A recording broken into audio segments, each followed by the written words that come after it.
Welcome back, everybody, to the Apollo Racing Club iRacing Indycar Series. Tonight, we are at Laguna Seca in the beautiful Monterey, California, one of my personal favorite spots to visit for round 6 of this season's championship. I'm here joined by Dean Biggles in the booth. How you doing, my man?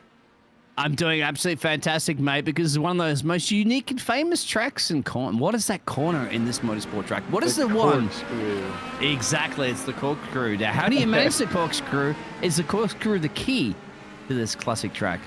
Well, the corkscrew is, I don't even know what I'd call it, maybe the anti-key. If you can manage to make it through the race without having one screw up in the corkscrew, you're likely to be in good position. This is it's one of those corners that many drivers, no matter what car you're driving at this track, tend to mess up at least once throughout the course of a session. So if you can keep it close, tight battles, especially when you got cars side by side going into the corkscrew like you see there, I think you'll be up for a good night. You're up for a good night, my friend, because this first opened in 1957, just a few years, I believe, earlier than you were born. 1.9 mile road course that has hosted United States Road Racing Championship, the Can-Am, the Formula 5000, Trans Am, and later IMSA and IndyCars, of course, and MotoGP. So anything that has wheels on it can drive around this track and has. Yes, very true. But no matter how many wheels it's got, it's always a struggle here. This is one of those tracks where you got very low grip, very high tire degradation, which means the tires are going to wear a lot quicker than they would at a lot of other tracks. This is partly due to the fact that different change in elevation. You got a lot of undulation. As you can see here, this track's located right on top of a mountain in Monterey, so pretty sweet views that you unfortunately don't really get to see in iRacing. But on top of that, you got a lot of dirt and gravel that gets on the track too. As you see, a lot of guys run wide there out of turn 6. And it spits gravel up on the track real easy. So it gets slick, the tires wear. And I got to make one more mention. I know the Andretti hairpin, as you see Brock Whiteman going through there now, and we talked about the corkscrew are obviously the two most difficult corners at this track. But last season, there was a bit of a shunt on pit exit. This was the one race I got to, I guess, make my guest appearance in. I was briefly in the lead as McCourt took a pit stop from an 8-second lead. And a car got slick leaving the pits. He lit up the tires a little bit and just kind of snapped it out of the front stretch. We had quite the massacre out there. So definitely be keeping an eye on the pit exit tonight, as that could be a little bit of a worry as well. Now, I mean, Will, you are an actual engineer for IndyCars, of course, and I appreciate your spare time that you get when you are not actually driving these cars in the sim rig, but actually not engineering these drivers. What happens when you see a driver, your drivers in your team, do that? Do you like, come on, guys, what's going on? What would you say? How would you encourage them? What, if they were to snap it? Anything. If they make a little bit of a mistake, how do you feel? You know, the team's back there backing up. Drivers make mistakes. Yeah, well, so first off, lead engineer, because that would be a lot more pressure on me in that sense. But luckily, we've got two guys who are great drivers, and knock on wood, they're pretty clean. I had a little bit of a shunt there at the open test with Elio, but we've been grinding. The car's back together, and we're all good. It's just, I don't know how you deal with that, right? If you've got a guy that's wrecking left and right, I don't know how you deal with that, because at that point it becomes more of a mental game, right? And that's something you experience in the sim too.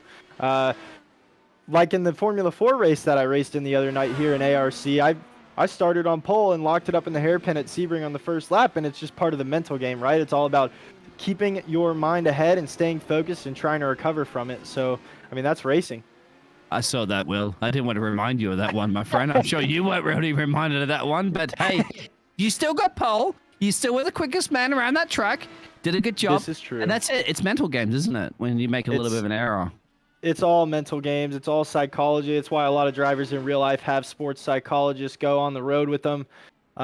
There's a lot to it, man, especially when your body's getting beat up along the way too.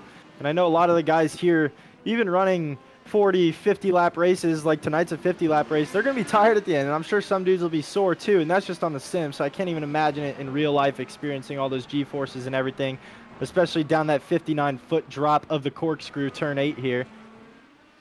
Have you been out there, Will? Did you measure it? Are you sure it's 59 foot? Have you got the measuring tape out I've there? always heard it was 59 feet. So if I am wrong, please tell me. So I save myself embarrassment in the future. You've walked the track. You know. You've got all the crunching the details. You're crunching the numbers. If anybody knows. Yeah. You know. Down the corkscrew there on a tugger was quite the experience, especially on the right-hand side of it when you got your driver flying down it. It was pretty gut-wrenching. It was pretty cool though. It's like a roller coaster. It is called a roller coaster. It's a corkscrew roller coaster. That's what they have in corkscrews. So Alex, our fantastic producer this evening, broadcaster, who would you like to go on? This may be the last time you chance because you are very busy, of course, actually in IndyCar League out there crunching numbers. Who would you like to go on board with for a hot lap around this fantastic track? Let's get a look at Jake Jackson. I've gotten closer with him over the last several weeks, and we've been racing a lot together, practicing a lot, helping each other out. We did part of an enduro last night, ended up bailing on it, but he's a good dude. I think he shows a lot of pace. He's shown a lot of improvement since last season. We've seen him compete up there at the front for wins. He just hasn't really been able to pull anything off yet, but I've definitely noticed his huge improvement on road courses lately. So let's get an eye with him as we head out of Turn 5 into Turn 6, my personal least favorite at this track because it's really easy to run wide. You go up the Rahal straight up the mountain on towards the scary corkscrew. You got to brake a little bit before the ridge. That way you don't lock up too much and send it into the gravel. You see he has a pretty good, clean exit there. Surprisingly keeps it on the inside there in turn 9, Rainier curve. Then the right-hander into 10, which is awesome high-speed corner. Great passing opportunity if you get a good exit into the final corner here, turn 11. It sounds so easy, doesn't it, when you're on the pit wall right now, looking at your driver crossing the line right now. What will the time be? Well, it's not too bad, I have to say. You're looking at about the 107s is the key right now. The Charles are set. Because it's called 109. Exactly. Jake Jackson, 109.17. Now, you're on the pit wall. You're talking to your driver. I'm not sure you're on the radio control right there, your driver, but it'd be like his playing time, of course, right? You got 7 minutes and change. Oh, they've got time, right? Tires take a little bit to come in. Of course, they're on the red, the alternate compound tires, which is the softer tire of the two, the other being the black compound tire, that harder compound. The red's going to come in a bit quicker, but it's also going to wear away faster. So you typically see drivers run the red tire in qualifying, especially on iRacing, as you don't have a tire limit allocation. So these guys will hopefully try to put a few laps in. My typical strategy in open qualifying in these cars on iRacing, though, is especially in a fixed series where you may not necessarily have a dedicated qualifying setup, is to go run those laps on the reds, get a fast time in, come into the pits cleanly, don't just tow back, and only take tires. Do not refuel. Keep the car as light as possible, and then go out for that heater. That's from an expert, ladies and gentlemen, boys and girls out there, so pay attention. And on top of it, how much of a difference is that? I mean, you know the drivers themselves. Do they actually get behind these rigs and did some iRacing practices? I mean, they have simulation rigs, of course, but they get ready for a track as. Yeah, a good amount of them do. But I know our guys, as well as, I mean, I'm sure every other driver does. Honda, I know, has a very nice simulator. Obviously, motion, everything, all that good stuff. I'm sure Chevy's got one too. But our guys go to the simulator, also known as the DIL. And they get some laps in, prep for the track. There's still live telemetry and everything there, just as you'd expect. And they get reps in. They pretty much get a scheduled day, go practice a few tracks each time. They take their actual steering wheel, all the same programming and everything works on that. So it's pretty neat. I'm not sure how much time they spend on their home simulators, as we're not home too much, and they're on the road more than the crew and team is. But yeah, they get a good amount of seat time when they're not at the track, especially now that track time is so limited in IndyCar this year. Now, Will, here's a question for you right now, for everybody out there. Have you got a chance to jump into that multi-million-dollar simulator and get behind the wheel? Come on, have you? Never? I've been begging. I wish. Oh, you should. I mean, you know all the ins and outs. You know all the dots. Cross the dots and put the eye on the T. Yeah, but, you know, as an engineer, as somebody there helping out the team, well, what's the best way to feel? I mean, you are actually a great driver, of course. If you see Will out in the F4 series, he's quite good if he doesn't drop it in a couple of corners, but he has the pace. Oh, come on, man. You ain't got to do me like that. It's all right, mate. It's okay. Oh, it's only one spin. But what is the trickiest thing apart from the corkscrew around here? Where do you get the overtakes done? Honestly, I would say the trickiest thing is it's pretty good spot to get overtakes done. You see here headed down the front stretch into the Andretti hairpin. That's where a lot will happen early on in the race. But the problem with that is it's very hard to control the car as you go down the hill. It's a little bit off camber too. So the trickiest thing is staying away from the other car and not getting connected with them there. That's what I would say is probably the hardest part about this track, especially at the start. I'm muted at the moment there. How do you prepare right now? Because we're getting down to the business end of the qualifying session. What would you tell drivers and, they're starting to push it right now because 107 is the benchmark, 107.6. We've only had 3 drivers now. David McCourt joins the 107 club there, 107.65, just a little bit off Charles. What do you tell the drivers to do in the last dying stages of qualifying? I mean, at that point, it's all up to them, right? It's kind of like a race in a sense of you go into the session having some sort of strategy and you stick to it as much as you can. So for these guys out here on the sim right now, it's basically, they can obviously see the times of other drivers while they're in the car. They're trying to strategize, when should I leave the pits, or should I back off to get a gap, or should I try and stay in a dude's toe? But you don't want to be too close to anybody because well, then you're going to end up losing a little bit of lap time. So, I mean, the main thing here is figuring out your strategy as you go. You play it by ear and then just try and set down that hot lap. But you see Charles Bertrand pretty commanding.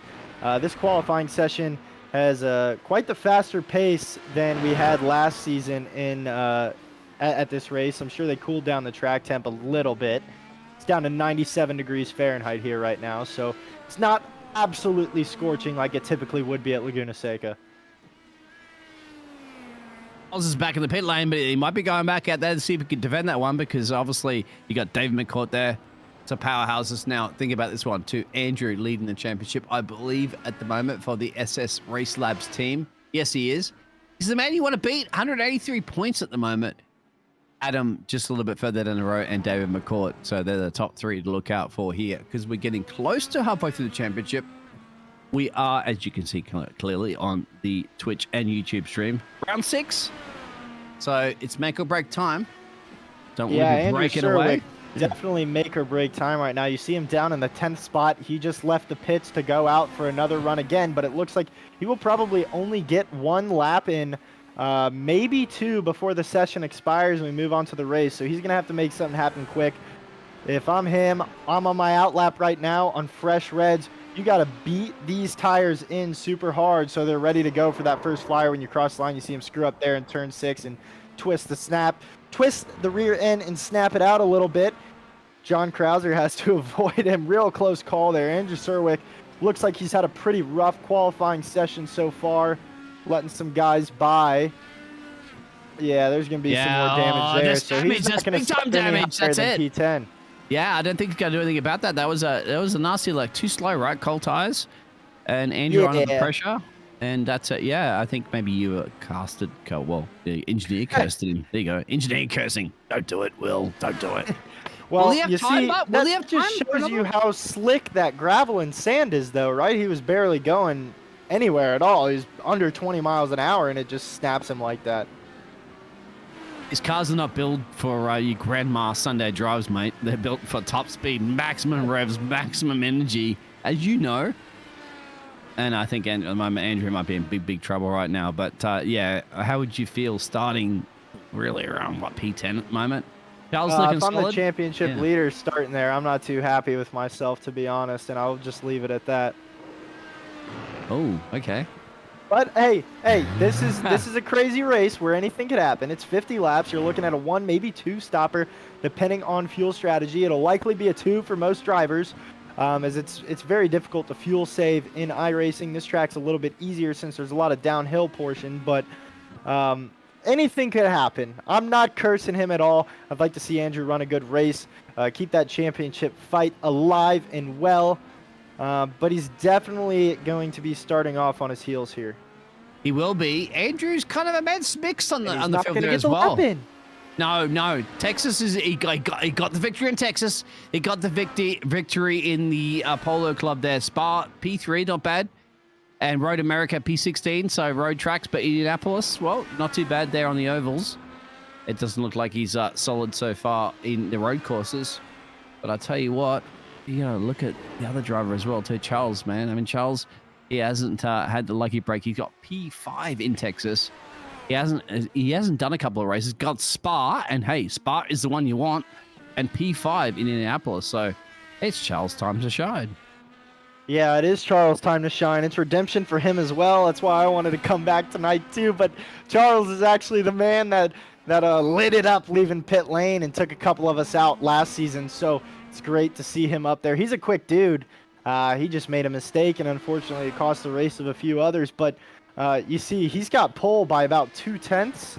So pretty solid for Charles Bertrand there in the number 34 car. See if McCourt can pull something off here. David McCourt has more to offer, of course. 136 points in the championship. Running P3 at the moment. That'll be it for our qualifying session there, Will.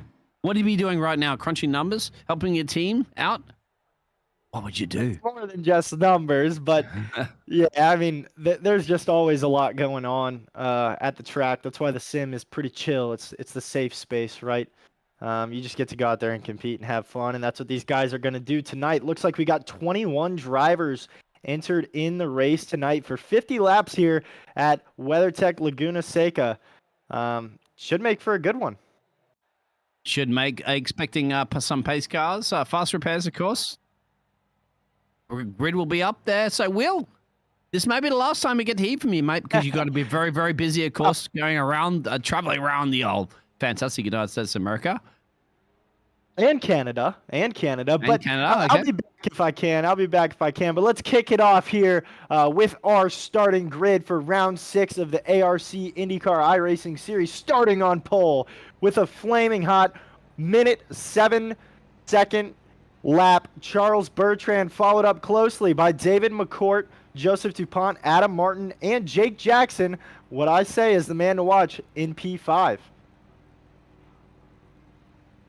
You got to continue with that one, my friend. I can't read the rest of those names out there. That's up to you, Will. Come on. Starting P6, we got Derrick Stack looking to make a run tonight. He's been fun to battle in the Formula 4 League, followed by John Krauser on his outside. On the inside of the next row. Liam McNeil on the outside of Krauser, followed by Gregory Shaw, Andrew Cerwick, our championship points leader in P10, Matthew Rice, and Craig Bray. That's your top 12. On to the next few rows. Matthew Rice starting P11. He's shown strong pace throughout several races this season and last, followed by Craig Bray, Brendan Calderon, Brock Whiteman, my man. Hopefully he has a good race tonight. He shows pace all the time as well. And so does Cody Barrett, the man in the row behind him, with Austin Armstrong on his outside and Mark Feeney back there as well. RJ Conley starting P18, followed up by Alex Rose, Christopher Norris, and Eric Oliva to round out tonight's grid. And Will's just not a man that sits in the pit road right now crunching all the numbers. He's a man that also up the commentary box doing what he needs to do best. Fantastic job there to run through the grid of gladiators. We'll get it right one along line. So rolling start, mate. What do? How do you prepare for this race? The biggest thing is I feel like rolling starts are a little bit different on road courses rather than ovals. It's not so much about trying to catch the draft. It's about making sure you don't necessarily get boxed into a spot you don't want to be in coming up to that first corner or coming down to the first corner here at Laguna Seca. Like I said, Andretti hairpin there, as you see on screen, is a very difficult place to stay disconnected from other drivers. Real easy to get locked into one another there and make some contact. You don't want to do that on the first lap, and you don't want to do it the remaining 49 laps either. You got to stay clean through there. Great passing opportunity, especially on the first lap with a bunch of cars there, but one simple mistake could cost your race and several of other drivers' races as well. And a long race at that one, so you got to keep it clean for the first couple of corners, as you always are aware of there. Welcome, everybody, obviously, in the Twitch world and the YouTube world, to some fantastic racing here at the Apollo Racing Club. This is round 6 in the California desert. It's hot, it's steamy, it's maybe humid, dry, doesn't matter. It's all about focusing on those tires, focusing on getting your laps in, and whether the pace car will be called out or not. Remember, we're coming off a oval race, so you have to turn to the left and you have to turn to the right in multiple corners. What's That gonna is happen? correct. And statistically, one of the best men to do it in this series is David McCourt, trying to defend his win here last season. He also won back in season 3 as well. But keep your eyes on Joseph DuPont, because he split up David McCourt's little run there and won this back in season 4. We're on season 6 now, just to give you a little bit of perspective. These guys are both quick. Be on the lookout for them. I think the mid-pack is where you're really going to have a lot going on. You see Andrew Cerwick and Matthew Rice starting on the red alternate compound tires, so they're going to be quick movers. A lot of other guys starting on blacks here, so it's going to take them a bit longer to get up to speed. But here we go. We are gridded. We are locked in, coming through the final corner, ready to go for 50 laps here in Monterey, California, as Charles Bertrand leads the field with the early jump on green. David McCourt is going to do his best to get away from Joseph DuPont, slot in behind here over the corner, take up the draft into the hairpin. Into the hairpin, and it's tiny, but it's just like taking care of it. Just be careful. Go through there at the moment. It's a long race. Of course, side by side through here, but you want to take an overtaking opportunity as you can. Get on the power early. Somebody's off into the grass at the moment. That might be Adam. Yep, but Derrick lives to see another day out of the fence. Jumping position there. Charles the lead from David, from Jake Jackson. Joseph DuPont is off track and into the wall. If we can get you a replay here at any point, we will, but we're going to stay on track for this live action right now as we get through the first few laps here. David McCourt less than half a second behind Charles Bertrand as they head into the corkscrew for the first time out of 50 tonight. David McCourt not going to let him get away easy. Follows him through Rainy Curve. We got Jake Jackson off back there as well. I think he's going to lose a couple spots. McCourt goes off in 10. John Krauser has apparently wrecked in the back of the field as well, as we're hearing from production. Just going to watch another lap or so here as we see this kind of settle in, and then we'll go back and show you some of these replays. We'll say I'm pretty proud. A lot of these guys made it through the hairpin on the first lap clean. I think the whole field did. Jakery and Jake. Oh, Gregory and Jake at the moment running out there. That's P5, P6 at the moment, still battling it out. Just further down the road there would be Matthew Rice. Can anybody make it work here? Oh, Jake says, I went off track, but I want that 5th spot back. He's already back up there a little bit. He's, like I said, he shows strong pace to a lot of the places we go, so he's going to have to salvage something out of this one with 2 guys right on his tail. Now let's get some replay action of some of these first lap incidents when we can here. We got a whole bunch of accidents and occurrences, of course. Let's find out right now. Here we got our incident with John Krauser in turn 6. I believe he's the purple and green car. Looks like the driver behind just got a bit of a run on him up into the corkscrew, which is not necessarily where you want to pull a move. And he just defends early on the inside and locks it up, brakes a little late, so he doesn't get tapped in the rear. Honest mistake from John Krauser. Luckily, he kept it at the barriers, and he's going to be able to keep going tonight.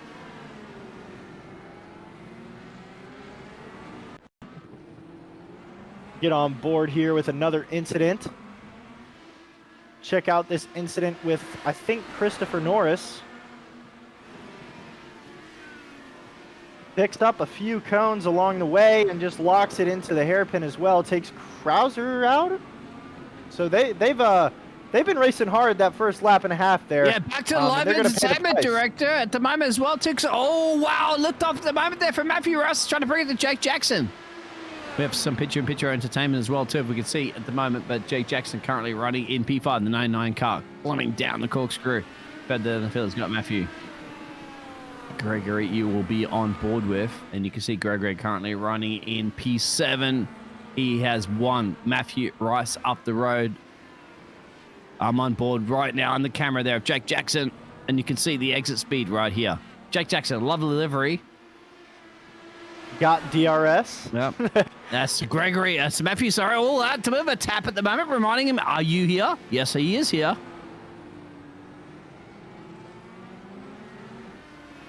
Pretty interesting camera action, just like the real thing, right? You got the camera pod up on top of the roll hoop. This is how they do it on the NBC broadcast.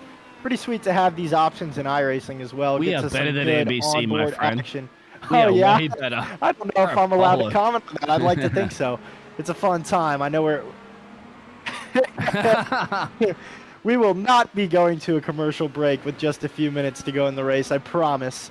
Have you got DRS, but that's what Jack Jackson has right now. But that flap is not opening, my friend. He's got pushed to pass. So he spun! That's it! I'm sorry to say it. That's a casting curse done 101 right there. And he's going to be upset with both of us. He was also who I said would have a great night tonight. So I'm sorry, Jake. I'll give you a personal apology later. McCourt with the early mistake at the end of lap 1 on the exit of turn 10, already back to within half a second of Charles Bertrand, not letting him go easy. But that's allowed Derrick Stack to climb up there. 3 positions starting from 6th spot on the grid outside of row 3, and he's only a second back. So he's going to be wanting to pounce on this action soon, hoping for one of these guys to make a mistake. Maybe McCourt will scare Bertrand somewhere, and Derrick Stack will be able to capitalize on that. McCourt's thinking about it right now. Look at this. 4th gear, 5th gear, almost on the revs, following him through, climbing up the hill. What you need to do, force the other driver into a pressure. Driver being the pressure is the man started on pole, of course. Charles, the Canadian driver. Look at the different racing lines right now. You're definitely throwing a dummy to your opponent. Great battle between P1 and P2. We're about 5 full laps in now. Let's get on board with David McCourt if we can, full screen, so we can see the intensity of this track as he hunts down the lead, heading into the 6th lap of this race. David McCourt, like I said, not letting Charles go too easy here.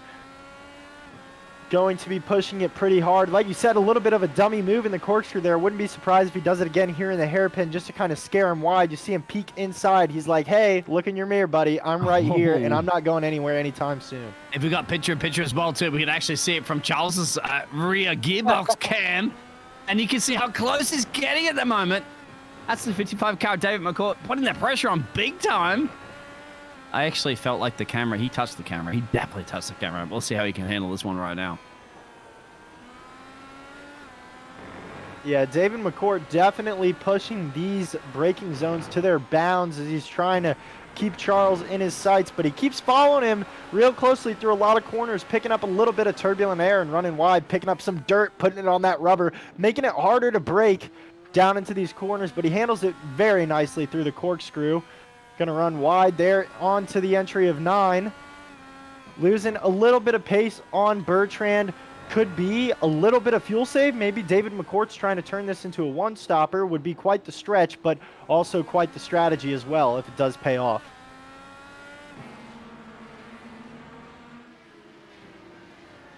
Austin Armstrong currently running in P8 at the moment. Put a little bit of pressure right now, Liam. That's a battle for some crucial positions. Look at Andrew, he might have had a bit of a spin somewhere along the line there. Our championship leader has made a mistake. And he's fallen back well beyond, I believe, to P13 or 14. And now he's going to have a real close battle with Craig Bray right on his attenuator. So struggles tonight for our championship leader. We wish him all the best, and hopefully he can salvage something here. But at this point, you think you almost got to stretch it out and go for the one-stopper, right? You're the engineer, mate. They'd be calling you down at pit road, not me. Yeah, replay right now. I think we have to go back to see what happened here of that championship leader.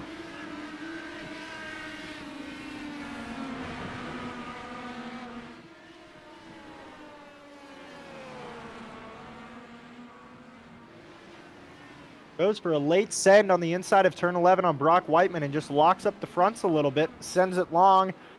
Tries to get back on track and keep as much track time as he can, but ends up losing more of it because of that spin there. Looped it, reminded me of Colton Herta at Barber this week and getting in the grass, spinning around to get back on track.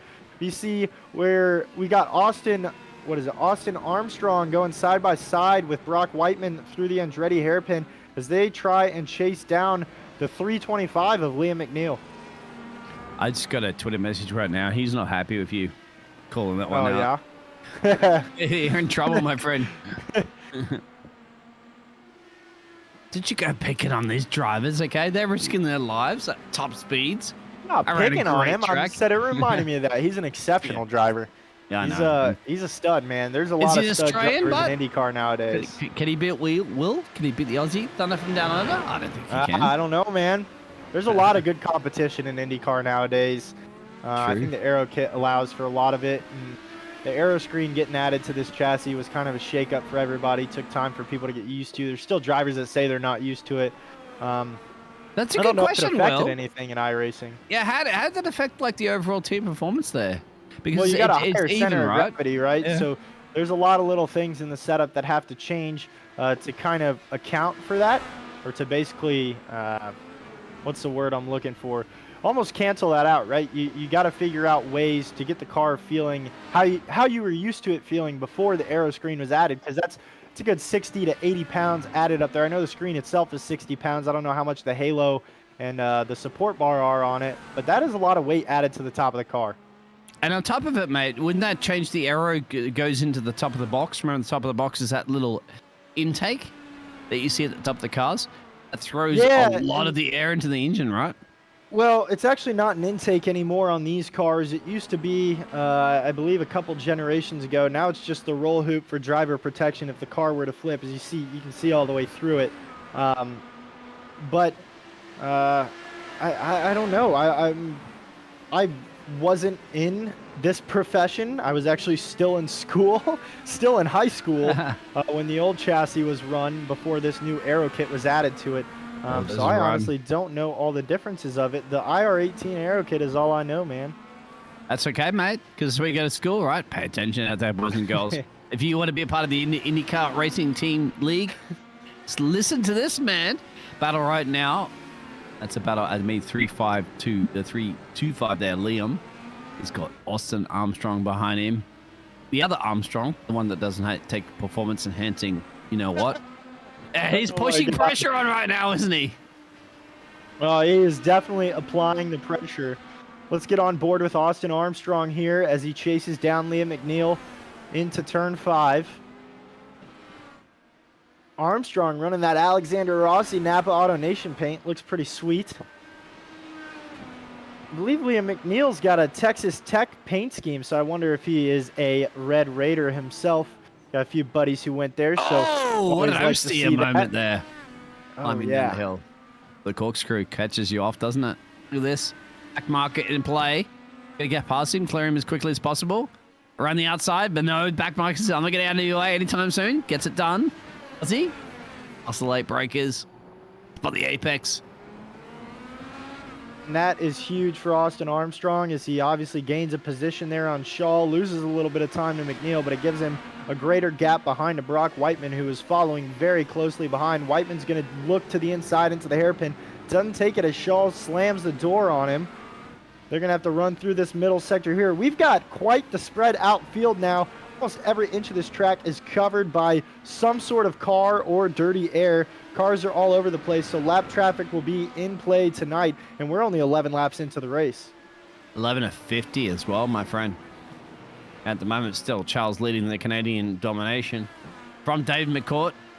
And Charles is not up at the championship points at the moment, but he's going to seal and deal some more this evening. He can make this one right. Derrick Stack running in Whiteman P3. does just enough there through 6 to scare Shaw wide. Ends up gaining the position from it. Smart man looks to the inside, scare Shaw a little bit, make him pucker, and then back out of the corner, let him make his mistake, and then take the position up the hill. Now he's got to chase down Austin Armstrong again, get back on his attenuator so they can start up the hunt for Liam McNeil once again.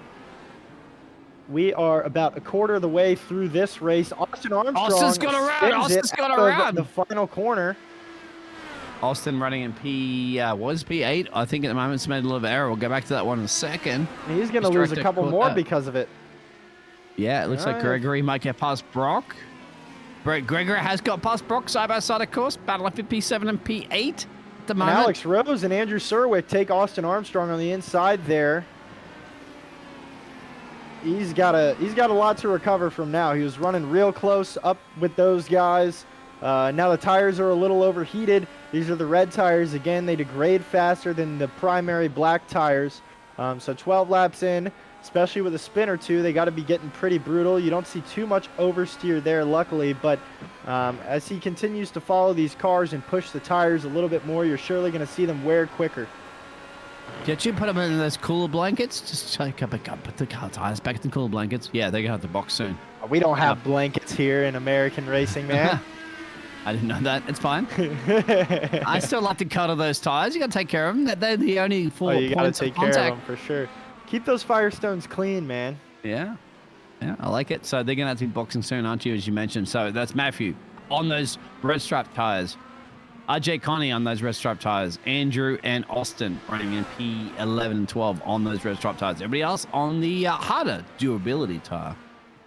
Now, I want to make mention of a few drivers here. Derrick Stack, obviously, in that final provisional podium spot right now, running P3, 13 laps into this race. He started back in P6. Solid little move for him, and he's only up from here as he's on the primary compound tire right now, so he can stretch his stint out a little further than some of the guys back behind. But if we look back in 5th place, we got the 93 car, and Matthew Rice started P11. He's up 6 spots so far tonight. And just 2 more spots behind him, we got the number 41 of Brock Whiteman, also on primary compound tires. He's up 7 spots into the 7th position tonight. Lucky 7s for Brock Whiteman. Started back in P14. And we're not done yet, because back in P9 and P10, we got RJ Conley and Alex Rose, who have both moved up 9 spots at the start of tonight's race. RJ, though, is on the alternate red tires, with Alex following closely behind on the black. So be on the lookout for Alex to make a move here at some point, as his tires are going to be a little more durable than RJ, who's just ahead.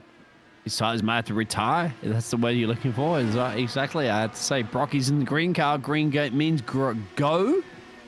I know you're a bit of more of an higher orange color kind of man, aren't you? But hey, it is what it is. You think? No. I don't know. I like pink, man. You got to run a pink like pink, race car. Yeah, exactly. I like pink. Pink is the new red, isn't it? Oh, pink is the new everything. Pink is awesome, man. Pink just looks faster. It is, and it's also cuter as well, too, isn't it? So, yeah, it is what it is. Anyway. You definitely look a little more innocent, so then when you pounce on them, they don't expect it. It's perfect. I know, that's true. The pink out the road there from Brock is Liam. If it's pink or red, I'm not quite sure. I believe it's red. But you do have a pink car in Austin Armstrong back there. It's in P12. So he's obviously hunting down Andrew Cerwick here. We'll make mention again, Andrew Cerwick is our championship points leader. He's gonna have to really salvage some tonight, as you see him take his first stop here on lap 15. I would be pretty sure he's going to put on the black primary tires, and he is going to take a full fuel fill and try and stretch this stint out as long as possible, so he can come in at the end, put on some reds again with some low fuel, keep the car light, and put in some hot laps to make up as many last-minute positions as he can. And Let's that's what you'd be calling prediction. Yeah, pit right now, or Will turning around right now on pit lane, looking at the pit stop there from his team, wondering if they got the right. They did. It was a good pit stop. It's in and out quickly. Are you happy with the team?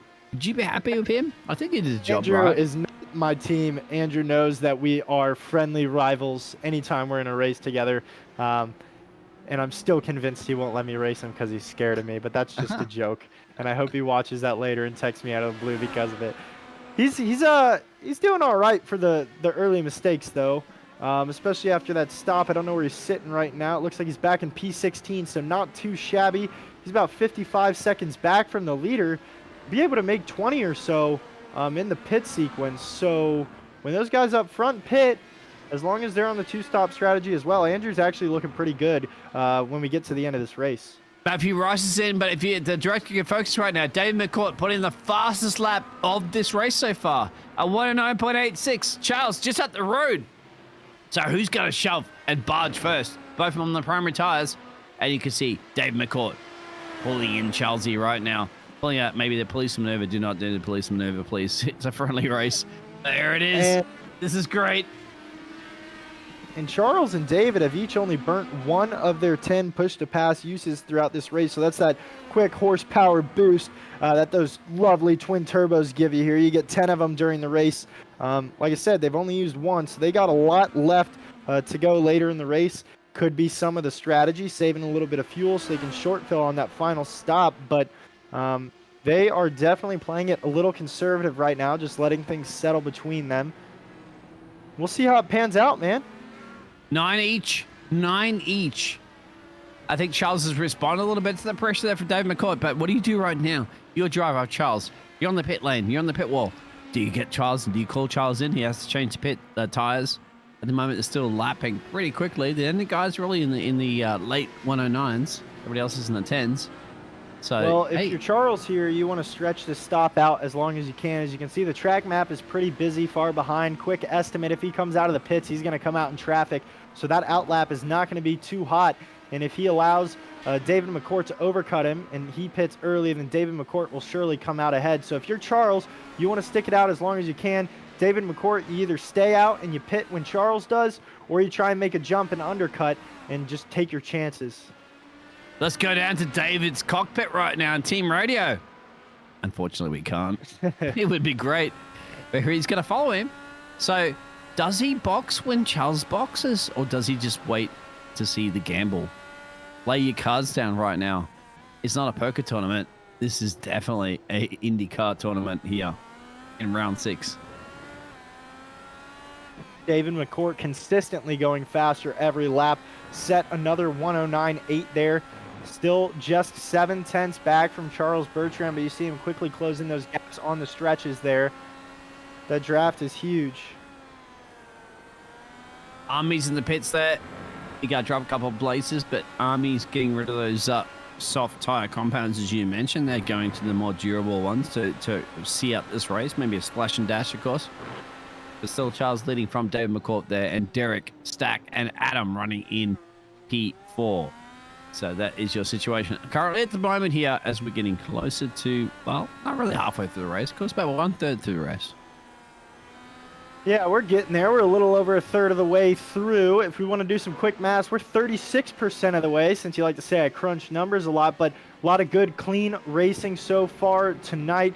Guys looking to make moves on the inside in every corner they can. Traffic spread out everywhere. Bunch of good racing, and you see it weekly here at Apollo Racing Club's iRacing Indycar Series. So if you're looking to get into a league yourself, perhaps this one, check out our first sponsor of the night. That's Grid Finder. You can find them at grid-finder.com. It's the internet's only league search tool with thousands of leagues that you can fit perfectly to your schedule and find the perfect league for you. A little bit of Goldilocks and the Three Bears story, I guess. Find what's just right for you. Hop in, race the same guys every week. You could be on this broadcast, maybe next week even. Go ahead, sign up, check out our boys at Grid Finder, and definitely a great tool. Got a couple leagues of my own up there as well, so great tool. Check them out. You did well. And on top of it, Grid Finder's not always about having to drive to survive. It's also about finding great engineers, great people, great casters, great team member. And I found you, Will, through Grid Finder. So yeah, I signed up, my friend. It's free. So I had nothing to lose. You know what I gained? You guys. Be a part of Apollo Racing. So thank you very much.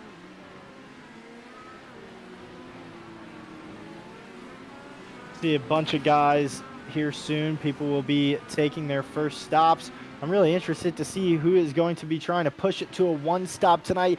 Got to make 25 laps on fuel, which may sound easy to do in this car, but when you're burning off those tires real quick, it's not necessarily the fuel that gets you, but the tires almost become unbearable at some point, so you may have to make a change.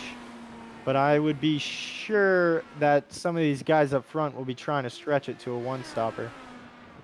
Mark might have gone around somewhere. I'll show you a replay about that. That's Mark currently running all the way down there, running in P19. A few changes at the moment, but still nothing happening between Charles and David.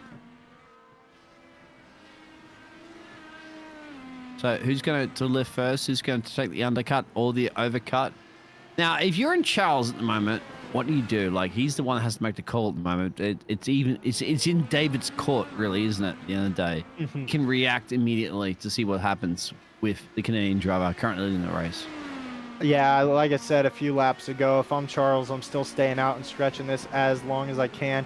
Especially they're right on the brink right now. They only got to make it 5 more laps, 4.5-ish more laps to make it on one stop. Apparently Alex Rose crashed. As you see him there, it looks like the outside of the corkscrew. Interesting spot. Must have caught some of the sand and gravel on the inside and looped it around. Oh no, that's turn 6, isn't it? Yeah, I totally know. We're just getting the lead up to the incident. It's not kindergarten, my friend. Stop playing in the sand. You're a professional motorsports esports driver. I'm picking on him right now. Hey, it's hard. Trust me, guys, it's hard. It's easy up in the commentary box, air conditioned, but you went behind that wheel. You got Gregory Shaw pitting from P. Yeah, I don't know what position he was in. So, Bertrand, our leader, is now pitting, but David McCourt will stay out and try and make up some ground because of it. I think this is actually a good spot for Bertrand to pit if he wasn't going to go for the one-stopper. He may get out with the gap behind if he can end up behind that group of cars that is headed through turn 9 just now. David McCourt, a little bit of rear lock into the hairpin. That's going to cost him some time. The thing now that David McCourt has to focus on, though, is making up as much ground as possible while Charles is stopped, because McCourt is going to have to stop here within the next 3 or 4 laps at most, and Charles is going to have a chance to bite back at him. So as long as Charles comes out clear of traffic, which he is coming out of the pits now, then he will be in good standing. Yeah, Will, this would be a nightmare for Daniel in the pit lane right now, isn't it? Trying to crunch some numbers. I know you're a mathematician, you're an engineer. This is it. He's got traffic up the road. It might help him or it might not help him. How does David McCourt react to this? Does he come in the next lap? Because, hey, you don't get the actual telemetry details, do you, until they actually put sector times in. And it takes a couple of sectors. So what's going to happen? Remember, traffic is still in Charles up the road there. Find out. Yeah, McCourt is now pitting just a lap after Charles Bertrand did. Bertrand has quite a good chunk of open track. And with McCourt's lockup, I would not be shocked to see Bertrand still ahead of David McCourt, unless David McCourt were to go to the red tires and go on a short fill strategy, since it looks like he will have to make this one a 2-stopper. We've still got quite a few drivers in the middle of the pack who have not pit. Some of these guys may be looking to stretch it to 1. Derrick Stack is also in the pits as well. David McCourt out clean. Where will he end up? He's going to be behind, I think, Adam. He's going to end up ahead of him. And he jumps Charles Bertrand in the sequence. Hey, Charles, yeah. And he cleared also a back mucker there. So David McCourt on the court, on the field, on the track, doing what he needs to do best. 3 seconds back to Charles as well. So, I mean, man, what a stop for David McCourt. Not sure necessarily what he did there, but he's on the red tires. Like I said, he is going to do this in 2 stops. So I would not be surprised if David McCourt, this man comes prepared week in and week out. I guarantee you he did not fill that tank up to the full 18.5 gallons of fuel. Took a short fuel, made sure to get the lead, have some open track ahead of him with those faster, soft red compound tires, make up some ground here, and hopefully that's just enough to cover himself when he has to make another short fill at the end of the race to beat out Bertrand. So smart moves from David McCourt. That's why we call him Dominator David. You see, I believe that's Brock Whiteman coming into the pits now, but David McCourt consistently killing it with the strategy calls. Yeah, strategy calls. Yeah, Brock Whiteman in the pit lane as well too. There's a few people in the pit lane, Adam. But yeah, exactly as you mentioned. So alternative strategy, lower fuel. It means he has to take another pit stop. A pit stop around here costs you a little bit of time, of course, about 10 seconds to change. Will that be enough? Yeah, but you're going to cost yourself about 30 seconds going from pit in to pit out. So it's quite the chunk. It's almost half a lap. So you got to remember that. But David McCourt, instead of going with a big fill on the tires that aren't going to last as long, so let's take a step back. Let me backtrack for a second. If you're going to put on the red alternate compound tires, a softer compound, they come in quicker, but they wear quicker. You're not going to be spending as many laps out on track on that set of rubber, right? So you do not necessarily need the full tank of fuel. David McCourt knows this. He fuels to the right amount of laps that he's going to spend those tires on. Saves time in the pits on that fuel. Car is lighter, so he's going to run faster laps, and then he's going to come in and short fuel again. So the only time his tank will ever be full in this race at all is at the very beginning, sitting on the grid. And David McCourt, I mean, in turn, theoretically, should just be faster overall than Charles Bertrand at this point. We'll keep an eye on those lap times, of course, because Charles, last lap, I wanted 9.2. Last lap from David McCourt, as you said, on the fresh boots, lighter fuel load, doing a 108.86. But if he has to take an extra pit stop, that's going to cost some time. So what does he have to gain? About a second a lap? I'm not sure. Half a second a lap? Got to work on it. He's plenty of time. He's got to gain quite a bit, but it's not really going to come until later in the stint because you see Charles is on the primary black compound tires. So his tires, again, take longer to come in, but he'll be able to run those tires longer. So his stint at the very end is going to be very, very short. I wouldn't be surprised to see it only be 4 or 5 laps on the Reds. Very short fuel fill, but I don't think he's going to gain much ground on David here unless David comes up on traffic, and there's not too much ahead of him. So I think David's in a good spot. There's still hope for Charles, and there's a little bit of hope for Derrick Stack, but he's quite a ways back there. This would be a great poll out there, David wouldn't it, for McCourt the with a purple lap of 108.9. Yeah, bang, bang. Using those fresh tires, using the lower fuel load, trying to gain as much as he can, and he gained a whole second faster. Exactly. And that's those Reds finally coming in and doing God's work for David McCourt. But yeah, Charles, remember, is playing a different ball game at the moment. He's playing a bit of a strategy game. He knows that David needs to box. Now, Charles can run it to the end. No, Charles will have to pit too. Oh, he will. Charles has not run the red compound tires, and you got to run one each. So Charles will have a very short stint at the end, but I don't know that that will be enough to make up the ground that David's making up now. Praying for a caution, of course, but not an oval track, so you don't get those cautions coming thick and fast. If I was Charles right now, well, I would say I wouldn't push it too much past 30 and change before you should come in because, hey, you need to pace at the end, don't you? Yeah, but those Reds aren't going to last very long. So if I'm Charles, if he did a full fuel there, he's got to push that tank to the end. So he's got a very light splash of fuel to finish the race on those Reds. Like I said, he's not going to pit till at least lap 40, especially since he put on those harder tires that are going to last him quite a ways. Now he's got to put them to work, try and make the most out of them. I think McCourt made the better strategy call here, and I wouldn't be surprised if it pays off and McCourt wins this one again for the 3rd time in Apollo Racing Club iRacing IndyCar Series history. But like I said, he does it week in and week out. That's why we call him Dominator David. We do it for a reason. We got a couple guys back here. We got Andrew Cerwick and Jake Jackson fighting a bit. Both of them have had rough starts to this race, but these guys show pace every single round of this championship. Jake Jackson, I know he is very hungry to beat a lot of these guys. I know him and Andrew talk quite a bit. They practice some together, but I know Jake wants to beat him, and I know Andrew wants to beat Jake as well. But it seems like anytime they fight, Andrew almost always comes away just ahead. So you know Jake's going to get aggressive here if this continues any longer. Struggling right now in the papaya-colored car. Andrew, championship leader, but currently riding all the way down to P9. But Jake only pitted a lap ago, and he's on the red tires, so they're still not up to temp yet. But once they are, he'll be right there, and he is right there. Don't know if he's using push to pass. Oh, this is going to get real dicey. Into turn 6, side by side, Jake Jackson and Andrew Cerwick. Cerwick runs wide. Jake Jackson forces him into the mistake, leaves him plenty of room. They go up the Rahal straight into the corkscrew. Andrew Cerwick is now full 2.5 behind Jake Jackson. That's a little of the corner there. And we got, I believe that's Liam McNeil off track on the inside of the corkscrew.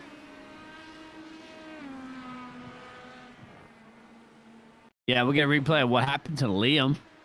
Good on the chat call out there. So it's going to be obviously harder to the softer tire compound. A strategy. I think Mr. J.A. Games is calling it. Is going to go to David. And that's James Williamson. Bummer he couldn't be here with us tonight. He's usually a pretty competitive racer himself. And you know he'd be dicing it up there up front as well.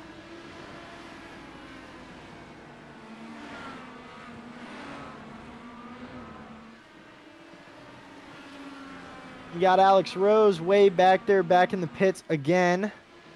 It's the number 15 car, I believe. Or sorry, I believe he's P15. Not sure what happened there with him. Maybe it's just a routine pit stop. Up ahead of David McCourt, we got some lappers. Some RJ Conley in P13. battling the number 26 car just behind him. That is not for position. But R.J. Conley is 3 seconds behind Mark Feeney, which is for position. So I think I was looking at a battle a little bit earlier there. Jake Jackson was on there. Yeah, it's Matthew Rice. He was battling with Matthew Rice. Matthew Rice, unfortunately, is not getting the spice this evening here. It is what it is. David's still leading this race from Charles, from Derrick. And that's the call of what is happening at the moment. So it is, that's the red stripe tires versus the harder stripe tires. Andrew Cerwick not letting Jake Jackson get away too easy. You see Jake Jackson, though, again, like you just mentioned, he's on that softer tire, but Andrew is pushing him pretty hard all the way to the edge. You know, if Andrew gets the run here on this back stretch, which it looks like he might, even though he does not got DRS, he may look to the inside in turn 5 like Jackson did a couple laps prior. He does not, though. He's going to try and follow him real close. He's going to have quite the run up to the corkscrew if he gets a good exit here behind Jake, which it looks like he just quite missed the apex there. It doesn't matter about the DRS, mate. You got the P2P. You got the P2P, that's right, man. Yeah, that's all you need. I'll take boost over left wing any day. Absolutely. That will give you anything. Look at this. Right tucked up in the gearbox. That's your antenna way to, as you call it, cry about it. Are you going to be crying about it? 99 car at the moment. 99 car of Jake Jackson. As Andrew is right tucked up on the back of the helmet cam from Andrew Cerwick, like the new F1 camera. I'm on the camera right now of Andrew. Yep. We can maybe pull that up in the picture-in-picture. We got all the goodies here at Apollo Racing. Double vision now. I was saying, let's see if we could get Andrew's POV of this chase down. It'd be pretty sweet. You see Jake and Liam both run a little bit wide there on the exit of 3 as they head through that fast corner, turn 4. Andrew may get a good run here this lap to look on Jake Jackson. He needs Jake to miss an apex just slightly. Andrew and Jake both run quite a bit wide there. Oh, that's such a tricky corner to climb up there. 4th gear. Get on the revs. Yeah, we had the, you called it? We had the action, Will. Yeah, mate, we're about that action, man. Yeah, man. Apollo's got a little bit more on than the television networks. We won't go there, of course, but yeah, it is. Esports racing, of course. Virtually. David McCourt, he's now stretched that lead to over 4 seconds back to Charles Bertrand with 2 back markers splitting them up. It's a little back marker sandwich, but David McCourt is also coming up on that P12 number 5 car of R.J. Conley. Or sorry, R.J. is one of the cars behind him. David is coming up behind, not quite sure who that is. But he's going to have to make some moves here so he doesn't lose too much ground. You have one job, Will. One job. Do you crunch numbers? You know exactly what's going on. You're usually not casting at the same time, so granted you're doing multiple jobs here. This is still a lot less stressful than being on the timing stand. We'd love to have you here at Apollo Racing, of course. We still got to talk this much when we're doing all the number crunching and telemetry and data. Right. Oh, yeah. Wow. It's busy, man. It's busy out there. I think a lot of people, when they go into like the paddock or the pits and they walk by and they're like, oh, there's just 6 dudes standing up there just looking at... No, it's nonstop conversation, man. It gets pretty hectic. And it's hectic right now in this racing course as we're going through, practically getting close to... Well, not really that close, about 1/3 through. Great battling course going Liam. There. No, we got 19 to go. Yeah. Oh, we have 19 to go. Sorry. I'm working the metric system, so it's still 19. The USSR units instead of the Freedom units. But it is a unit of a racing right now in round 6, so this is it. Make or break. I'll tell you what, David McCourt. David's in! David's in! Pit stop from David. You called it, didn't you? You said he was going to splash and dash for a bit. And that's exactly what he does, and now he's going to push it the final 18 laps on the blacks. He knows that that Charles is back in traffic, but now Charles has 9.6 seconds ahead of him. So if Charles can make do on these black tires, which should be in pretty good shape right now, he may be able to make something happen, especially if he's got to come in for a super short fill and just quick tire change to the reds before the end of this race. You know Charles does have to stop one more time. I mentioned earlier he has only run those black primary tires all night. Oh, spin! To run the reds at some point. Liam's in the wall. Liam's lost a couple of places. Sorry to cut you off there, my friend. David's still out, and David may be able to get ahead. There, David does. But yeah, Liam's hey, struggling. action all over the place. Yeah, big time.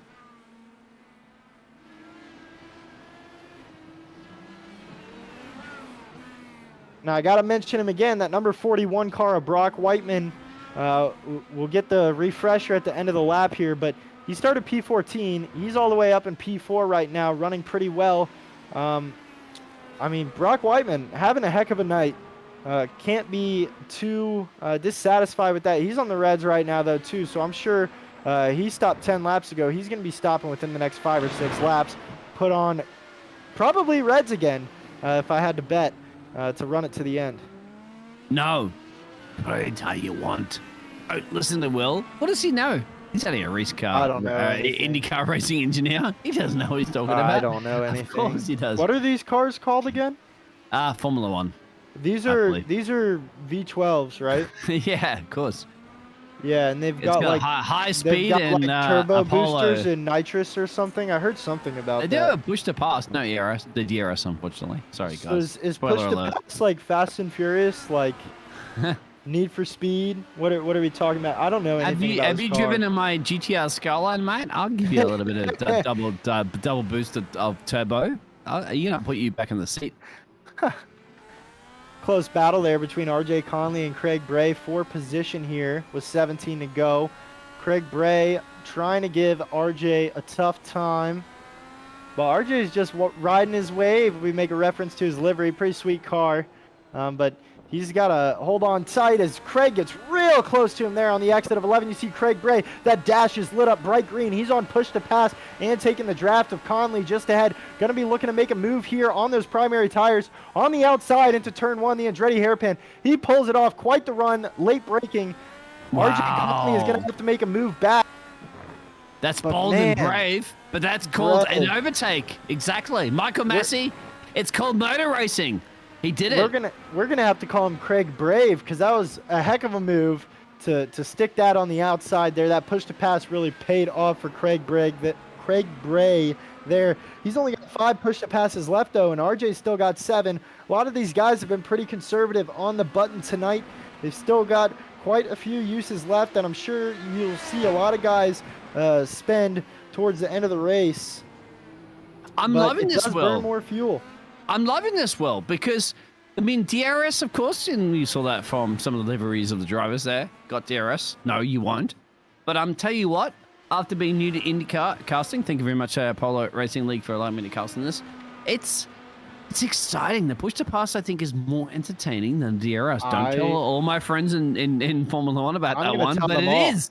I'm going to tell them all. I fully agree with you because as we've seen kind of this year in the real life Formula One series in this season, the DRS has basically been an Uno reverse card, right?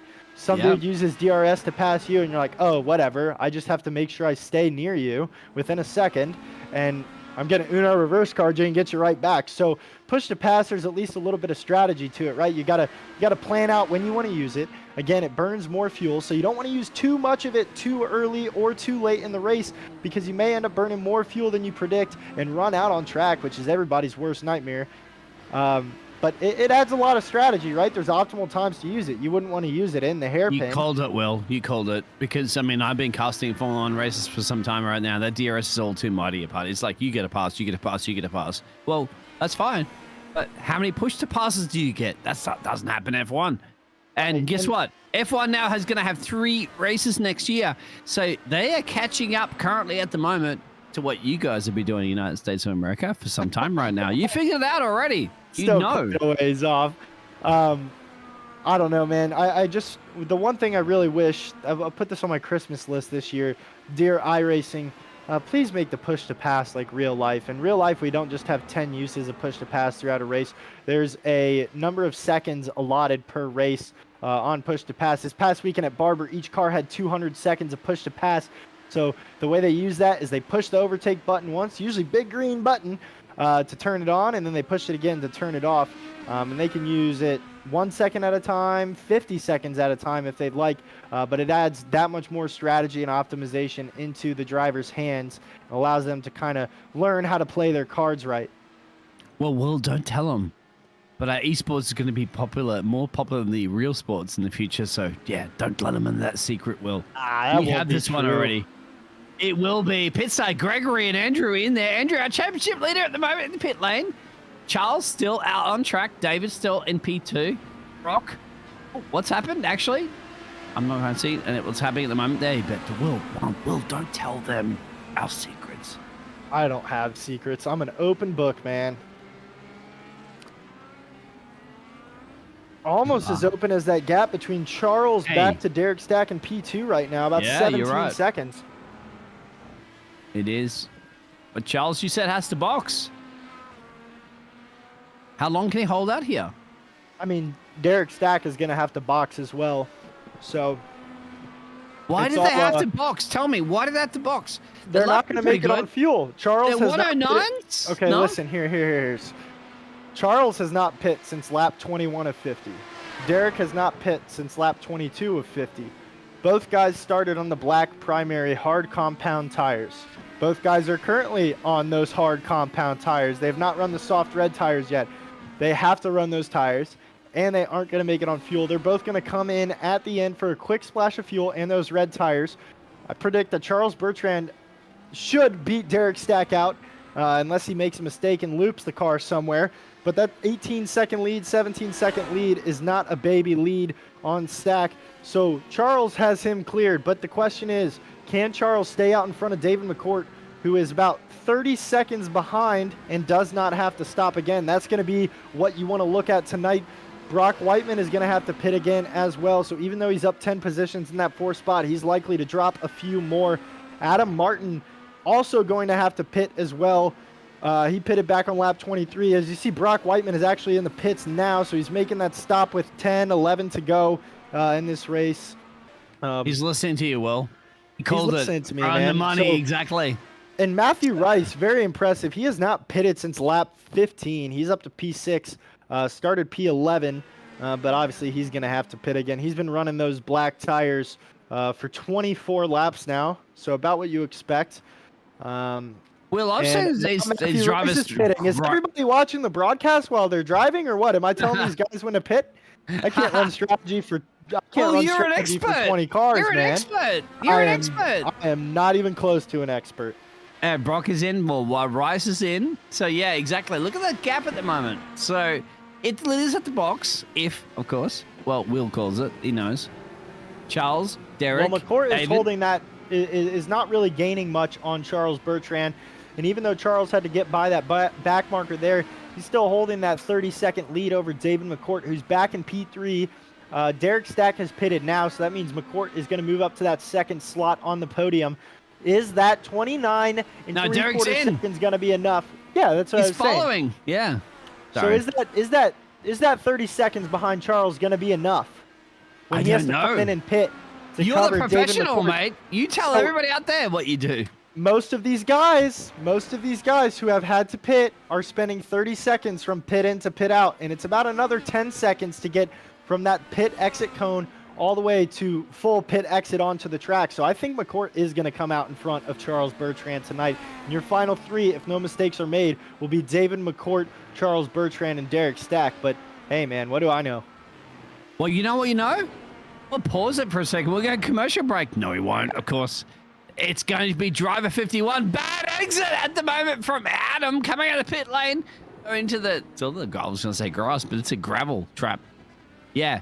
Can Charles do it? Can Charles hold off David McCourt? Driver 61, sign up. If you want to have the engineers of all engineers at the moment, well, unfortunately, you will not have any of your spare time to give it any engineering. But, of course, there's other fantastic drivers. Driver 51, 61, of course, sign up. Get a discount code. If you want to drive around this great track with the best drivers on the planet, be a part. Guess what? It's crunch hour, my friend. Crunch hour, 10 to go. Charles is going to be pitting any lap here. Probably lap 50 or 44 or 45, so probably another 4 or 5 laps. It's going to be crunch time for David McCourt. He's back there fighting through a bit of traffic. Charles Bertrand into pit lane. This is the moment of truth for Charles. Gonna go to those quick, slick red tires. Quick short fill, unless he's saved enough fuel to not have to fill again, which is very unlikely. He's already spent about 14 seconds in the pit lane. You're going to see McCourt catch up very quickly here. You'll watch that number drop. I think McCourt's going to come out about 5.5 seconds ahead, and that's math hands-free, not looking at anything, just my estimate. No. Yeah, exactly. McCourt coming down the front stretch here. Bertrand keeping it clean on pit out this time. No, I think Bertrand's got him. It's going to be real close. It's going to be really close. My prediction is wrong, and Bertrand is going to beat David McCourt out. Bertrand hopefully have a 2-car sandwich in between him and Dominator David. 4 seconds back for David McCourt. I got a little bit backwards. Surprisingly, Charles Bertrand's overcut strategy may work off tonight. I'm sorry for doubting you, brother. This is great redemption from last season for you. You got 9 laps to go. Make it stick. 9 laps to go, make it stick. All you need to stick lap traffic all around the planet as well too. You see on the track map, so that might come into play. Charles leading there. Some strategy has paid off. You've even caught Will out, and he knows all about pit stop strategies. But there's Charles leading from David. Derrick Stack can be a spare in the mix at the moment, but here it is. It's going to come down crunch time. Exactly 9 to go. It's about what we're looking at, about a minute and change in this lap. So you're looking at about 10 minutes left in this race. Don't go anywhere. Get your popcorn. David has got to get past Liam McNeil ASAP. He's got no time to waste. Might want to get an onboard of him. It looks like Liam pulls to the inside and gives it to David, but David is only 4.5 seconds back now. There's nothing standing between him and Charles Bertrand but 4 seconds. David's tires are up to temperature. They're warm. He's running quick. Charles is just over a lap into the stint on these reds. They still aren't up to temp yet. He's got about another half a lap to go till he can really push this red alternate compound tire to its max. Try and hold on to that lead. You see him open it up a little bit there. They've been using their push to pass though, man. David used it a lot on his outlap on his second stop. He's only got 5 uses left. Charles has still got 7. If you're Charles, it was a huge gamble to pit that late, right? Do you super short fill and make sure you come out front, or do you just do a little more than your super short fill so you have enough to get on the button late in the race? You don't ask me, my friend. But if you have a button to press it now. Because time is not on your side. But if he didn't fuel for it, that's why there's strategy to it, man. It's not free like DRS. That's why I want you in the booth with me, Will, because you can tell me how it works. I don't know. I'm teaching you now, Do they man. know? That was Charles' fastest final sector of the race. Actually, the fastest final sector of the race for everyone, and Charles' fastest lap, putting in a 1:08.9. Still not purple. David McCourt still holds that fastest lap record tonight. David is going to have to make up quite a bit of ground, and I'm not confident he can do it. He's lost 1.5 seconds, almost 2 seconds in the last lap. You get a bonus as a team if you get your driver across the line. This is going to be podium celebrations. It's a trophy. It's winning. It's champagne. I don't have a driver in this race, man. Come on, man. You got to support your driver. Oh, well, you're not your driver at the moment. Driver David McCourt. He has to do everything he can right now. Charles is the only man up the road. Running out of time. I don't have a driver. 7 to I just go. hope everyone has fun. Yeah, of course. It's all about... Oh, David, a little bit twitchy going through the corkscrew. Let's see if we can bring in the energy he needs to bring. Different tire too, right? A harder tire compound. Now, it looks like... Why don't Charles' tires look red?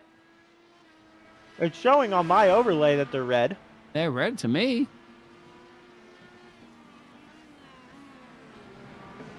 Michael Massey, what's going on? It's a motor race. Oh, okay. We'll confirm that well from race control at the moment, but Charles is still leading this race at the moment. That we're seeing on the screen there. By what? Not that much. That's a lot of laps to do, a lot of time. But hey, head down and McCord it. Cordy, yeah, done. 5th gear, 6th gear. Cosworth power. Climbing up the hill. Just man versus machine. Versus track versus race.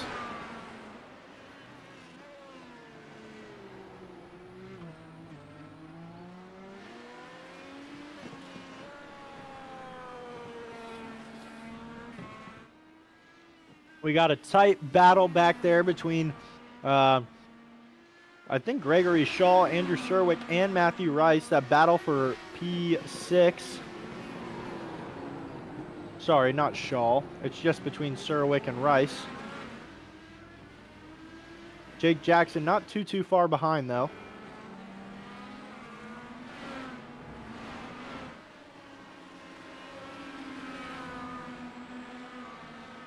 McCourt has closed that gap down just a smidge from where he was a lap ago. There's only 5 to go in the race. He's got to shave up a half a second lap right now. He can't even see.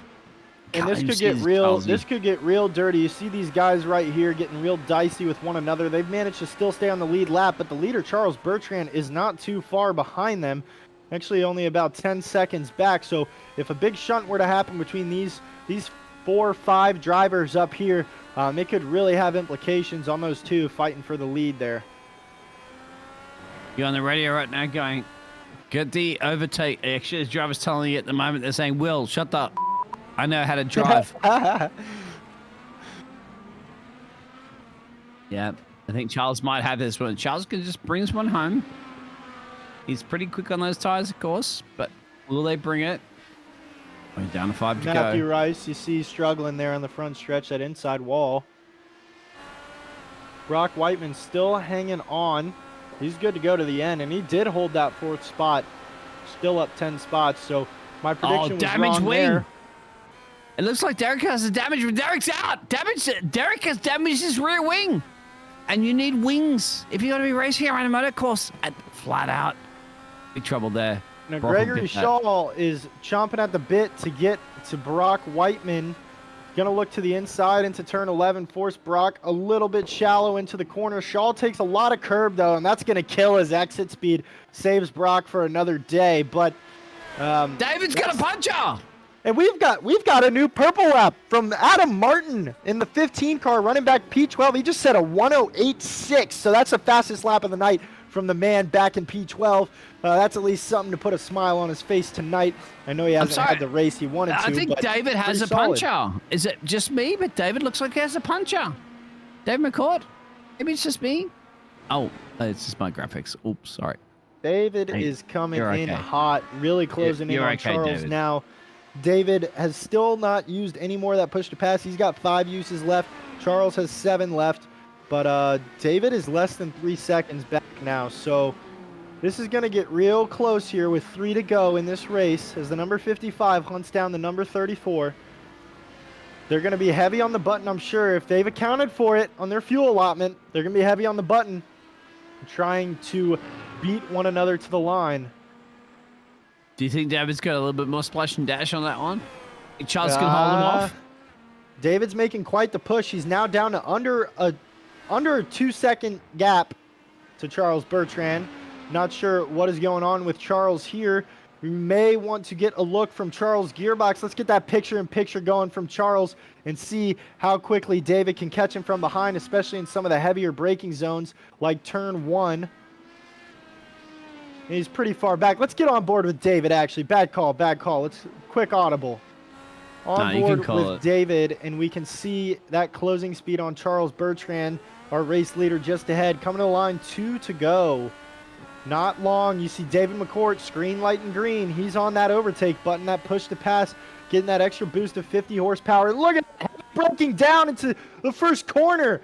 On to Charles Bertrand, scares him wide a little bit. David McCourt is chopping. He's looking right outside Charles Bertrand into turn 3. Bertrand runs shallow, takes the early apex, trying to keep McCourt behind, using all the track he can, sitting in the middle there through turn 4. David McCourt with the better line out of the corner, on push to pass again. Gonna have a great run on Charles Bertrand, down to the inside into turn 5, the left-hander. David McCourt still side by side with Charles Bertrand. They're having to share some space. Is it worth fighting for the lead now in a tricky sector, or do you guys stay alive and make it to the end on the podium? Oh, I didn't know. McCourt off the track a little bit with great overtake on Charles Bertrand. David McCourt is too aggressive and spins it in the corkscrew. He's gone. After all the energy and the effort you put into the whole race has come down to the final dying moments. 2 to go. What has happened? And that's what I was saying. Do you push it together that hard, side by side, in the hardest section of the track? You still got a lot of time left, right? You've still got push to pass. You're still within 0.2 of a second behind the leader. There's not really much of a reason to make that aggressive of a move. And I understand David is an exceptional driver, especially in this car. I think he got a little ambitious there and wanted to get it over with so he could run away and not have to worry about it coming to the white flag. But you see sometimes it costs you there. He's still going to finish on the podium if he can keep it intact. But Charles Bertrand going to have it easy here now on this final lap. He's actually letting some back markers by into turn 5, what I'm seeing on my display right now. Charles Bertrand running pretty well, but we've got a battle here for P4 between Gregory Shaw and Brock Whiteman. Gregory is right on the attenuator of Brock. Not going to let him just have that 4th position too easy. He's going to make him sweat for it. Shaw looking to his inside mirror every single corner they go through, hoping Brock makes a mistake so he can pounce. Yeah, Incinerator. You like your Incinerators? I like the Incinerators of these gladiators at the moment there. The Charles going to run away with this one. Yeah. Charlesy got it. Let's go to the final dying moments here of the 6th Charles race. Bertrand coming out of the last corner now. He's going to take your checkered. Charles Bertrand, the Redeemer. That's his new nickname as he recovers from his mistake last season and wins at WeatherTech Raceway Laguna Seca in round 6, season 6 of the Apollo Racing Club iRacing Indycar Series. Great win for the 34 car. It on strategy, manages to hold on there at the end with Dominator David McCourt right next to him. Let's see what this battle is for that last 4th position. Brock and Gregory almost side by side. Brock's going to hold on there. Real close race for those guys. And you see Charles Bertrand actually on track right now, out of fuel. What I'm seeing, Jake Jackson trying to bite on Andrew Cerwick coming into the last corner of this race for these two young gentlemen. Can Jake make something happen? Looks for the early move, locks it up. Real close, they almost touch. Jake not going to be able to pull it off. And I jinxed him earlier, man. I told you, every time they race close together, Jake is hungry. But, man, just barely be behind Andrew. Doesn't matter if you jinx them or not. They got the results that they needed to get. But Charlesy has done it, hasn't he? The Canadian driver has delivered what he needed to deliver. Now, Charlesy, of course, has done what Charlesy's done. He has finished every single race at the moment. But I tell you, every race he's finished inside the top 10. And guess what? 2nd victory for this man, and the only man that has 2 race victories in this championship at the moment will be Andrew. So Charles says, I'm joining the 2 club. Yeah, pretty exceptional race there for a good chunk of the drivers here. We had a lot of big movers tonight. Only 2 guys that finished in the top 10 lost position. David McCourt finished a position behind where he started, and Jake Jackson, 2 behind where he started. Everybody else was a big mover. We'll get our race results here in just a second, and I'll just read off these final standings to you here. Sorry, a little bit of a brain fluster.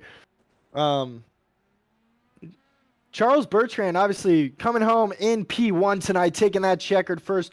Real close behind was Derrick Stack and Dominator David McCourt rounding out your podium in P3 with that very late race mistake that could have cost him the win. Brock Whiteman up 10 spots to P4 where he finishes tonight. Gregory Shaw up 4 spots to P5. Andrew Cerwick, even though he had early struggles tonight, he started back in P10 and still finished P6. So not a bad finish for our championship points leader. Jake Jackson also finished 4 positions ahead of where he started tonight in P7. We got P8 Matthew Rice followed by Craig Bray and Alex Rose to round out your top 10. Cody Barrett with a solid, quiet race, P11, followed by Liam McNeil, Adam Martin, RJ Conley, who is battling real hard tonight in P14, and then Brendan Calderon, Eric Oliva, Mark Feeney, and Austin Armstrong, another guy I want to mention who had some very close battles all night, just had a spin that cost him a little bit of time on track, and right behind him was John Krauser, who had some unfortunate luck getting caught up. Don't remember with exactly who. A couple incidents back-to-back tonight. He's back in P19, and you got Mark Harrison rounding out your top 20.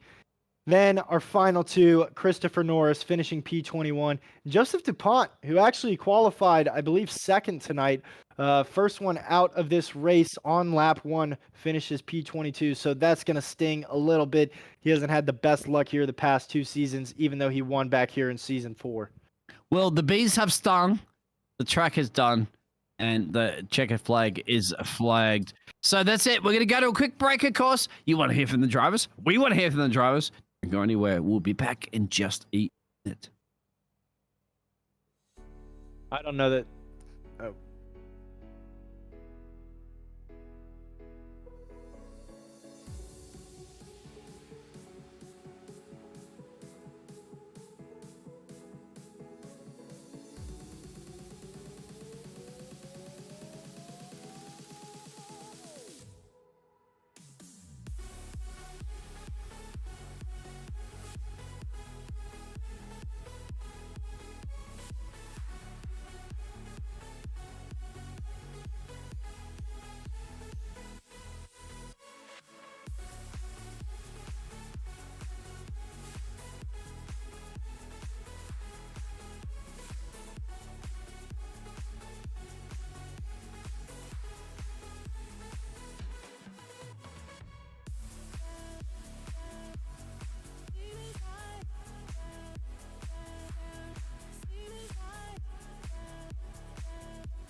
All right, welcome back, everybody. Unfortunately, David McCourt had to run, so we're going to get interviews from our first two finishers of the night here at WeatherTech Raceway, Laguna Seca. Finishing P2, started P6. We got the 610 of Derrick Stack, who seemed to run a pretty solid race. Pretty mistake-free. I mean, how was it tonight, Derrick? I don't really have much to say. Like I said, you ran a solid race. Pretty much mistake-free, and just came up a couple seconds short. Did you think you could maybe make a move there on Charles at the end, especially when he was running side by side with McCourt? I actually had no idea I was that close to Charles, and to see David, backwards in the corkscrew was quite a surprise. And it's just unusual to have other people describe my races as mistake-free. So I'm just pretty excited with the result. Well, man, yeah, it was awesome to watch, and I don't know. You're a pretty clean driver. I love running next to you and against you in the F4 league, so we always have a good time together. And it's awesome to see it pay off, and you had a great finish tonight. I didn't really get a great look at your push to pass, but did you use that early in the race and try and make up those positions early, or were you kind of saving it for the end in case you had a last lap battle? Yeah, I'd forgotten about him until the last stint, so I just used him up when I was on the Reds, which seemed to help catch the guys in front. And David, have to say, mate, it didn't work out. And the top spot at the moment. Sorry, Derrick. I was most of the moment there. But yeah, it is. That's actually my middle name, so that works. That's all good at the moment. Delivering results. And if Will is praising you, my friend, well, yeah, put that on your resume. Yeah, I appreciate it. I'll take it. I'll take it. Well, congrats on the podium finish, man. Second place is nothing to hang your head about. You got to be happy with that one. So hopefully see you again next week, and enjoy your night, man. Yeah, appreciate it. Thanks, guys. And it looks like we didn't actually get a hold of Charles for an interview tonight, unfortunately. So that will conclude our round 6 coverage of Apollo Racing Club's iRacing IndyCar Series here at WeatherTech Raceway, Laguna Seca. I don't know, man. That was a pretty awesome race. Got to see multiple strategies. I don't know that anyone went for the one-stopper, though. But it was a pleasure, Dean. It was a pleasure. I mean, and David McCourt was the only man that finished on a harder tire compound. And I'm not quite sure that strategy paid off. Remember, he was battling it up, Charles. As a strategist, was that potentially what cost him a chance of winning the race? I don't know. No. That'll be debated. No? I still think he had the proper strategy. He just obviously that mistake at the end cost him, but no, he was making quite the push. He picked up 4 seconds there in 2 laps on Charles and really would have been able to get it done coming to the white flag. But otherwise, great finish tonight. One of my favorite tracks in the world. Typically great racing. We saw a lot of lap traffic, cars spread out all over the map. A lot of late moves, a lot of great passes, great side-by-side racing, which is very difficult to do here. So props to this field of 22 drivers that was able to finish it off tonight. And 50 laps is not a cakewalk. So props to y'all. This series is awesome, man. There's some great racing here, especially on the road courses. Great racing, great casting, Apollo racing. Slap the buttons. If you're not a part of it, I don't know what you're doing. Driver 61, Grid Finder, it's all there. And it is next, all there. we're going to have, we'll go to the lakes of all lakes, right? Michigan. We are going to Legacy, Michigan for another oval race. Same time, same place, May 12th. Be here. You're going to see some great racing there. I would expect a big field for that one, and that is one of the best oval tracks for this car on iRacing. So there's sure to be a lot of excitement. If you remember last season, Season 5, we had quite a close finish in drag race between Andrew Cerwick and, of course, Jake Jackson to the line. So would not be shocked if we see something like that again for Round 7 of the Apollo Racing Club iRacing IndyCar Series. Thank you all for joining us tonight. Hope you enjoy the rest of your week and have a great weekend. Tell your mom I said Happy Mother's Day, and we'll see you next time.